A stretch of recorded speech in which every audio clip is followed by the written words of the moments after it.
그런데 그 당시에 동아시아 각국은 전부 다 불교라는 종교를 신봉하고 있었습니다. 왜요? 지금처럼 순수한 종교적인 이유 때문에 그런 것이 아니라 국가를 통치하는 굉장히 중요한 수단이 바로 종교였습니다. 종교는 고대 국가 형성 과정에서 오늘날 사회를 지탱하는 중요한 사상, 이런 걸 뭐라 그럽니까? 이데올로기라고 얘기를 하는데 그런 이데올로기 역할을 해요. 그러니까 중국에서 그런 작업이 한번 이루어지니까 다른 나라에서도 앞다투어서 그 작업을 본받게 됩니다. 그런 것들이 국가를 통치하는 데 굉장히 중요한 수단이었고 자기네들의 문화 역량을 과시하는 수단이기도 했고 당시의 모든 지혜가 망라된 것이 그것이기 때문에 그것을 확보하느냐 확보하지 못하느냐 하는 것은 그 당시에 동아시아 각국으로서는 굉장히 중요한 사안이었습니다. 근데 그 작업을 바로 뒤이어서 하는 게 바로 고려였습니다. 그만큼 고려가 뛰어난 문화적인 수준을 가지고 있었기 때문에 개보대장경이 나온 뒤에 불과 30년이 안 돼서 그 작업을 시작을 하는 거죠. 983년에 개보대장경이 완성이 됐는데 1011년에 시작하니까 30년이 채 안 되잖아요. 그때 바로 개보대장경을 바탕으로 해서 고려 독자의 대장경을 판각하는 작업이 시작이 되는 것입니다. 그 해가 1011년입니다. 바로 그 뒤에 이어서 거란도 역시 대장경 새기는 작업을 해요. 거란은 저희보다 몇 년 늦게 시작하는데 끝은 더 먼저 나게 됩니다. 근데 여기도 이제 문제가 있어요. 저희는 그래갖고 1087년에 초조대장경, 처음 만든 대장경이기 때문에 초조대장경이라고 얘기를 하는데 초조대장경 작업이 끝났다라고 지금 공식적으로 학계에서 얘기를 하고 있습니다만 그렇게 긴 기간이 걸릴 리가 없다라고 하는 그런 문제제기들이 계속 있어 왔습니다. 그래서 실질적으로는 거의 고려 현종 때 판각 작업이 끝나는 걸로 생각을 하고 있는데 더 연구가 돼야 됩니다. 공식적으로는 1011년부터 1087년까지 작업을 했다고 되어 있지만 나중에 그거보다 훨씬 더 어려운 상황 속에서 판각을 한 게 제조대장경, 오늘날 해인사에 남아있는 대장경입니다. 그 제조대장경은 1236년부터 1251년까지 16년간에 걸쳐서 만들어졌는데 이때가 바로 몽고가 우리나라를 쳐들어와서 전쟁 중에 있었습니다. 그 어려운 와중에도 16년밖에 안 걸렸어요. 그런데 이 16년조차도 실질적으로는 1236년부터 1248년까지 횟수로 13년 만에 다 거의 판각 작업이 끝났다고 보고 있습니다. 근데 그런 어려운 상황 속에서도 그것밖에 안 걸렸는데 훨씬 조건이 좋은데 1011년부터 1087년까지 거의 80년 가까운 세월이 걸릴 리가 없다라는 거죠. 이 부분에 대해서는 여러 가지 지금 학설들이 교차하고 있습니다. 공식적으로는 그렇게 되어 있는데 그렇게 해서 우리나라에 처음으로 대장경이 등장하게 되는 것입니다. 문화사적인 사건이죠. 역사적인 사건이 됩니다. 불교도들의 입장에서 보자 그러면 그야말로 지식의 총랑, 그때까지 인류가 쌓아온 모든 지식이 거기 다 모이는 셈이 됩니다. 엄청난 작업이 되는 거예요. 그런 일이 바로 지금으로부터 꼭 1000년 전에 있었던 것입니다. 정말 중요한, 우리가 기념할 만한 그런 해가 바로 올해가 되는 거죠. 고려에서는 그 초조대장경 만들어낸 작업 말고 더 중요한, 어쩌면 더 중요하다고 얘기할 수 있는 대장경 역사에서 빼놓을 수 없는 중요한 공헌을 하는 부분이 생겨납니다. 그게 뭐냐? 대각국사 의천 스님에 의한 교장의 간행입니다. 3장이라고 제가 말씀드렸죠? 경장, 율장, 논장. 교장은 거기에 포함이 안 돼요. 그럼 이 교장이라는 게 도대체 뭔가? 아까 말씀드렸습니다. 인도에서 건너온 경전들이 중국에서 다 번역이 됐습니다. 그것이 전부 다 분류되고 체계화되어 갖고 대장경에 실렸잖아요. 근데 거기에 빠져있는 부분이 있습니다. 뭐냐? 중국, 일본, 우리나라, 거란, 요 이런 데도 역시 불교를 받아들였으니까 그때에 그곳에 있던 스님들이 저술한 그런 책들도 있을 거 아니겠습니까? 우리나라 생각해 보세요. 원효 스님, 의상 스님, 그 다음에 뭐 경흥 스님, 이런 분들 전부 다, 경흥 스님 같은 경우에 신라 3대 저술가 중에 한 분입니다. 그런 분들이 남겼던 방대한 저술들이 있을 거 아니겠어요? 우리나라만 있는 거 아니잖아요. 일본 애들 다 있습니다. 이런 경전들은, 이런 저술들은 대장경에 빠져 있습니다. 중요하잖아요. 대각국사 의천 스님 고려 문종임금의 넷째 아들이었습니다. 나이 11살에 출가를 해요. 19살입니다. 지금 여러분들 엄마 찾고 있을 나이에 그 교장을 다 모아서 간행하겠다라는 서원을 세웁니다. 그래갖고서 중국이나 일본 이런 데 가가지고 대장경을 그런 저수들을 구해오려고 보내달라고 그러는데 왕실에서는 왕자니까 출가를 했지만 왕자이기 때문에 안 보내줘요. 가면은 위험하고 그러니까 지금과 같은 시대가 아니잖아요. 배 타고 건너가고 이래야 되니까 그 길을 못 가게 말립니다. 그래서 못 가고 있다가 나이 30에 중국으로 건너가요. 가가지고 불과 1년 남짓 있는 사이에 많은 그 당시에 중국의 고승들을 만나고 그런 분들의 협조를 하다가 굉장히 많은 책을 구해옵니다. 그리고도 그것도 부족해가지고 편지를 하고 그래서 계속 그런 저술들을 모아요. 일본으로도 사람을 보내고 그쪽으로도 연락을 해가지고 책을 모아드리고 해서 4,000권 이상의 책을 모읍니다. 일본, 중국, 거란, 요 이런 데서 다 모아드리는 거예요. 우리나라 삼국시대 거는 말할 것도 없고요. 그 당시 초조대장경 간행된 게 6,000권 정도의 분량입니다. 그런데 스님이 대각국사 의천 스님이 모아드린 게 4,000권 정도 분량이에요. 어마어마한 양입니다. 그거를 다 모아가지고 일일이 다 교감을 합니다. 교정을 봐요. 틀린 부분을 다 고칩니다. 그렇게 해가지고 역시 판에 새겨요. 그리고 스님은 그것을 교장이라고 이름을 붙입니다. 3장에 들어가 있지 않잖아요. 그래서 그걸 따로 별도로 교장이라고 이름을 붙입니다. 이 교장을 만드는 작업은 중국에서도 한 적이 없어요. 그 이후로도 이루어진 적이 없습니다. 일본에서도 없어요. 오로지 이 한반도 고려시대 대각국사 의천 스님과 그를 따르는 사람들에 의해서 이루어지게 됩니다. 교장의 간행이라고 하는 것은 대장경 역사에서 빼놓을 수 없는 중요성을 갖게 됩니다. 그게 바로 이 땅에서 고려시대에 이루어졌던 것이죠. 대개에 1090년대에 있었던 일입니다. 그렇게 해서 교장 만들어졌죠. 대장경 만들어졌죠. 이거를 제일 처음에는 개성, 당시 고려시대의 수도가 개성이니까요. 개성에 있었던 절, 영통사라는 절에 보관을 하고 있었습니다. 교장이 만들어진 것은 원래 흥왕사라는 절이었는데요. 영통사라는 절에 보관하고 있던 것들이 어떤 이유인지 저희가 지금 밝히지 못하는데 대구, 팔공산 부인사로 다 옮겨가 있었습니다. 그런데 1232년에 몽고병들이 쳐들어와서 그걸 전부 불태워버려요. 하나도 남지 않게 되죠. 그 목판에서 찍어서 만든 책, 당시의 책은 뭡니까? 두루마리입니다. 두루마리. 똘똘 말려있는 거 있죠? 그런 형태로 되어 있어요. 책이 변해오는 거 보면 원래는 죽간 목독 그래가지고 나무 쪽이라든지 대 쪽에다가 이렇게 새겨갖고 여러 개 겹쳐서 그런 것이 책 형태잖아요. 나중에 종이나 비단 같은 것들이 나오고 나가지고는 두루마리 형식으로 만들죠. 그랬다가 나중에 그게 불편하잖아요. 제일 끝부분 펼쳐보려고 그러면 처음부터 끝까지 다 펼쳐야 돼요. 굉장히 불편하잖아요. 그래서 병풍처럼 되어 있는 절첩본이 나오고 그것도 불편해서 여러분들이 알고 있는 구멍 5군데 뚫어가지고서 묶은 책, 이거는 선장본이라고 얘기합니다. 이런 식으로 책의 역사가 바뀌어와요. 고려시대까지만 해도 책의 주류는 두루마리였습니다. 고려 말기쯤에 가가지고 절첩본이 나와요.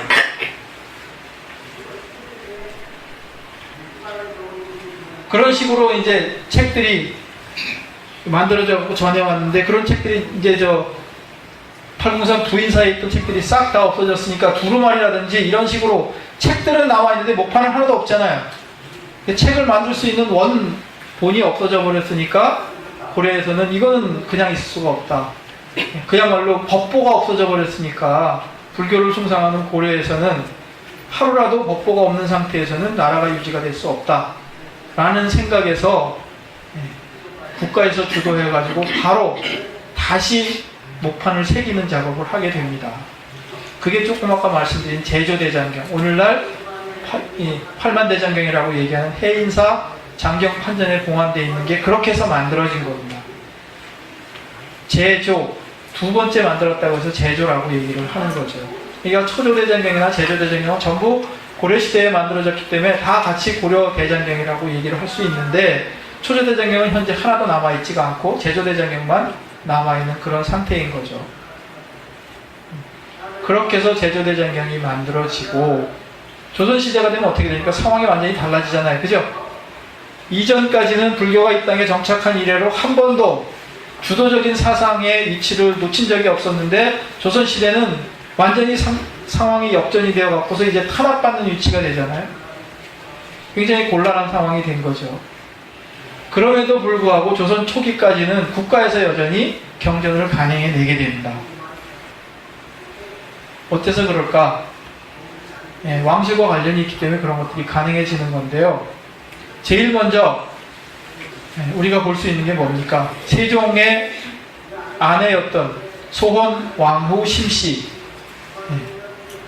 소헌 왕후 심씨가 일찍 죽습니다. 세종대왕 살아있을 때 죽어요. 그러니까 세종이 명복을 빌기 위해서 아들 가운데 한 사람인 수양대군, 나중에 세조가 되잖아요.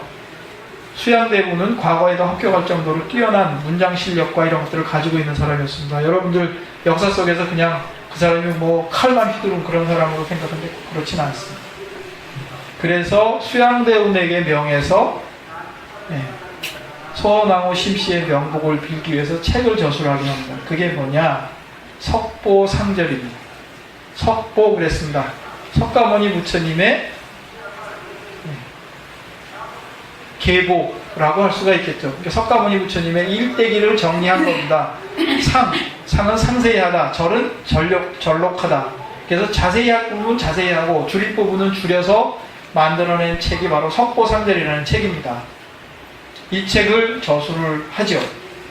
그리고 세종이 친히 월인천강지곡이라는 그런 노래를 짓습니다. 두 개를 합친 책이 뭐냐? 월인석보라는 책이에요. 이것들을 전부 지어놓고 동시에 그것을 한글로 번역을 합니다. 한문과 한글이 같이 섞여 있어요. 한글 만들고서 제일 먼저 한 작업이 이거 한 거예요. 왜 이걸 할 수밖에 없느냐?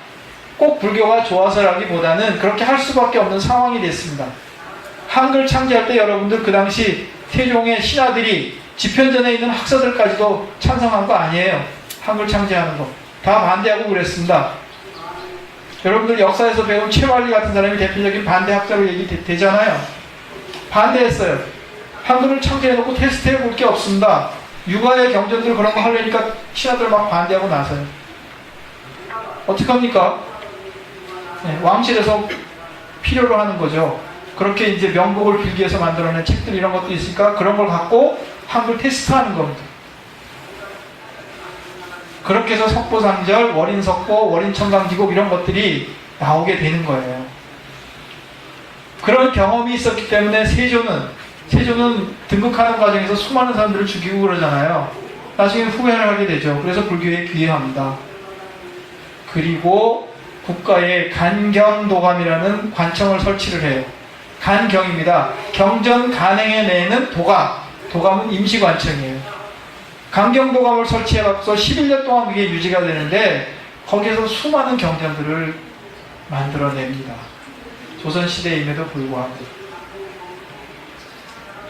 한문경전 30종, 종류로 30종이에요.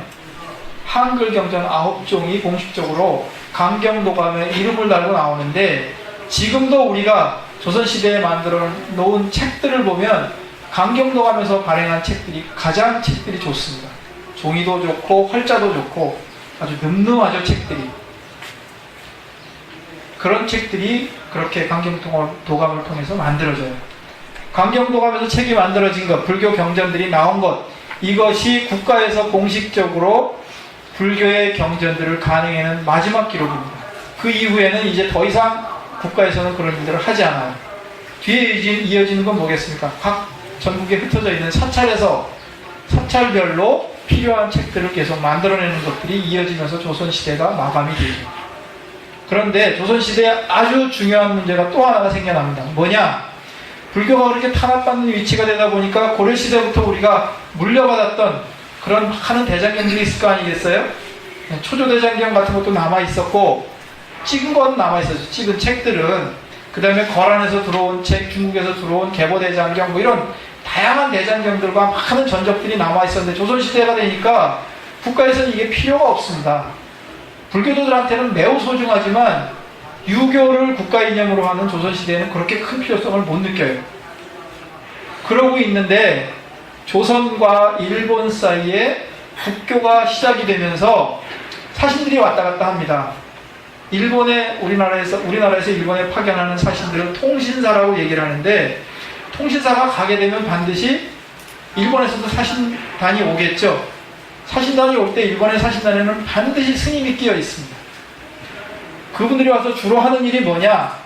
대장경 구해가는 겁니다. 조선 왕조실록을 보게 되면 그 사람들이 와가지고 대장경 요구하는 얘기가 거의 실려 있어요. 파견대 올 때마다. 그러면 우리나라 정부에서는, 조선 정부에서는 그렇게 소중한 거 아니니까 그냥 줘버립니다, 다. 그 소중한 것들을 그냥 줘버려요. 심지어는 지금 현재 해인사에 있는 대장경까지 주려고 생각을 했었습니다. 세종 때 일이에요, 세종 때 일. 달라고 그러니까 세종이 주려고 그럽니다. 신하들한테 물어요. 이렇게 달라고 그러는데 이거 줘도 괜찮지 않겠나? 신하들이 반대를 합니다. 반대하는 이유가 대장경이 소중해서 반대하는 것이 아니고, 지금 만약에 그것을 주어버리면 앞으로도 저 사람들이 와서 계속 요구를 할 텐데 그때는 우리가 줄 것이 없지 않습니까? 그래서 줘서는 안 됩니다. 이런 식으로 반대해가지고 대장경이 그나마 안 넘어가요. 일본 사람들 와가지고 끊임없이 대장경 요구를 합니다. 대장경 안 주겠다고 그러놓으니까 어떤 편지까지 쓰려고 그러느냐, 이것도 왕조실록에 기록이 남아있어요. 대장경을 요구해도 주지 않으니까 일본 정부에 연락을 해가지고 군대를 동원해서 약탈해 가면 어떻겠느냐, 그런 편지를 일본 정부에 쓰려고 그러다 그게 발각이 돼요. 그래갖고서 통역관 있잖아요. 통역관을 통해서 조정에 보고가 됩니다. 그래갖고서 이게 외교 분쟁이 되고 막 그런 일도 있어요. 그럴 정도로 일본 사람들은 대장경의 집착이 컸습니다. 우리들은 대장경의 소중함을 모르고 있을 때 일본 사람들은 그런 것들을 알았죠. 또 왜 그랬느냐? 일본에는 공식적으로 목판에다가 대규모의 대장경을 전체를 목판에다가 새긴 적이 없습니다. 우리는 고려시대에 이게 크게 두 차례나 있었는데 일본에는 없어요. 그러니까 대장경이 그 사람들한테 굉장히 소중하죠. 그렇게 갖고 우리나라에 있던 많은 대장경들이 일본으로 가게 됩니다. 지금도 우리가 모르는 대장경들, 일본 사람들이 밝히지 않는 것들도 있는데, 우리나라에 그런 식으로 물려받았던 것이 일본으로 갔으리라고 추정되는 것들이 상당수가 있습니다.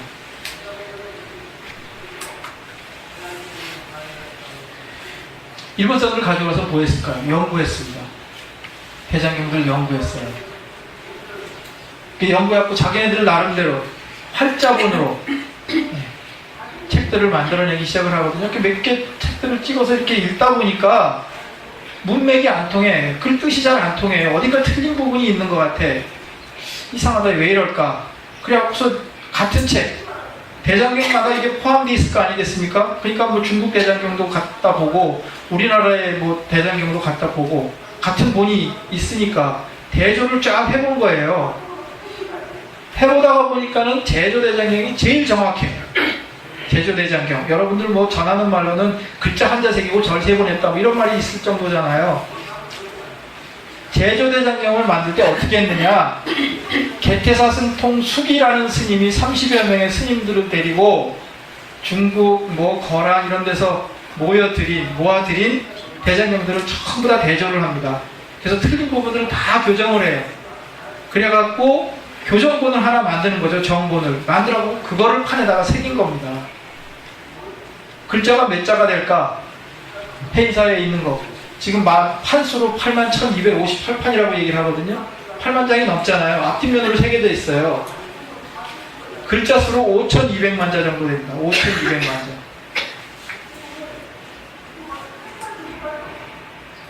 근데 거기에 틀린 글자들이 거의 없다는 거죠. 그렇게 정밀하게 만들어요. 그러니까 일본 사람들이 그런 식으로 자기네들이 필요해서 대조하다 보니까 제조대장경, 팔만대장경이 가장 정확한 그런 책이다라는 걸 알게 됩니다. 그러니까 가치가 무진장 높은 거를 알게 된 거죠. 그런 것들을 연구했던 사람 중에서 지금 역사적으로 정확하게 뚜렷하게 기록이 남아있는 인물이 일본의 닌초라는 스님입니다. 인징 스님이라는 분인데 한자로 쓰면, 그분이 결론적으로 한 얘기가 뭐냐, 해인사에 있는 팔만대장경, 제조대장경은 만국 무쌍의 선본이다. 이게 그분의 결론이에요. 만국, 온 나라를 비교해 봐도 쌍이 없는, 비교할 수 없는 그런 가장 뛰어난 저본이다 라는 게 그분의 결론입니다. 그러니까 그 이후부터는 어떻게 합니까? 일본에서 대장경 만들어내려고 그러면 기본 텍스트가 바로 8만 대장경이에요. 계속 그 만들어냅니다. 일본에서도 그 이후로. 중국에서도 개보대장경 나오고 난 이후에 계속 대장경 만들죠. 많은 종류들이 있어요. 그 많은 대장경 가운데 가장 뛰어난, 내용이 정교하고 오자 탈자들이 상대적으로 훨씬 적고 이런 것들이 바로 8만 대장경이었습니다. 그러니까 그거를 기본 텍스트로 해서 일본에서도 여러 차례 대장경들을 만들어내거든요. 그 결정판이 뭐냐? 20세기 초에 만든 대정신수 대장경입니다. 대정령간에 만들었기 때문에 대정이라고 그러고요.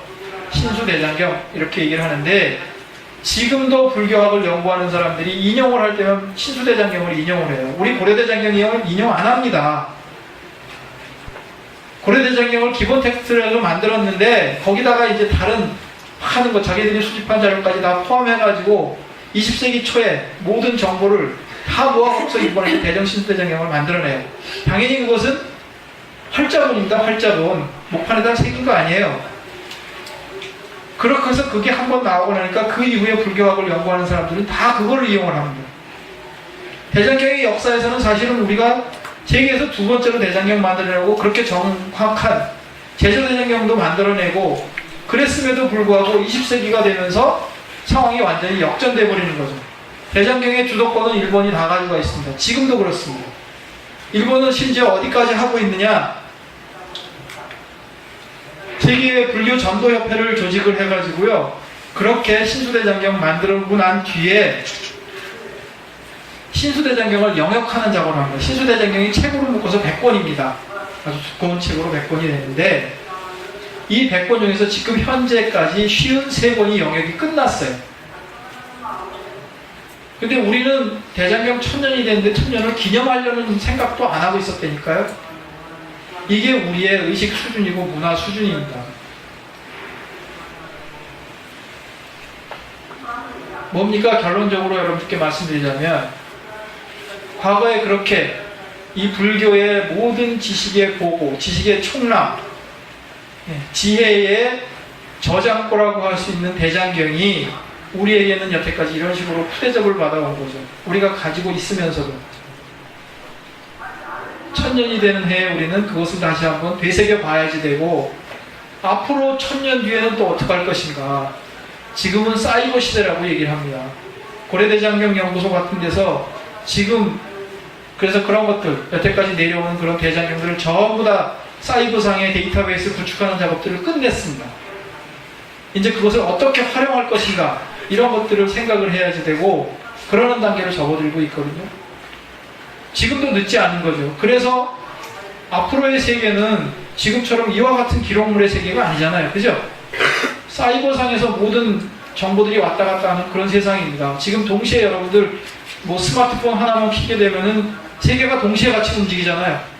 그런 세상입니다. 그런 세상에서 대장경을 활용하는 방법이 뭔가, 거기에 맞게 대장경을 어떻게 변형시킬 수 있는가, 이런 것들을 우리가 생각해야 되는 시점인 겁니다. 그래서 우리가 놓쳐버린 대장경의 주도권들을 다시 회복하는 일들이 우리에게 남아있는 숙제라고 할 수가 있습니다. 이런 것들을 우리가 한번 좀 되돌아보자.